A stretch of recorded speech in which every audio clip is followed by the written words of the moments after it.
Highway po kami. Ito po yung bahay na pinapagawa ko. Yan yung bahay ng kapatid ko. Yan. At ito naman yung ancestral house namin, which is dyan ako nakatira for the meantime. Yan.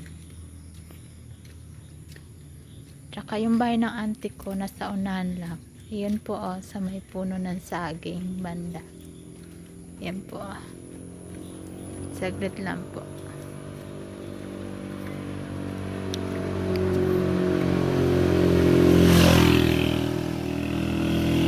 Ayan po yung bahay ng auntie ko. Diyan ko po iiwan yung bayad bukas. Yan po. Ayan. So, ito lang po yung dinadaanan ng sasakyan, motorcycle. Lahat po ng sasakyan dito po dumadaan. Kaya sa tabing daan po kami. Tabing kalsada po. Diyan lang sa harap ng ancestral house namin. Okay po. Thank you.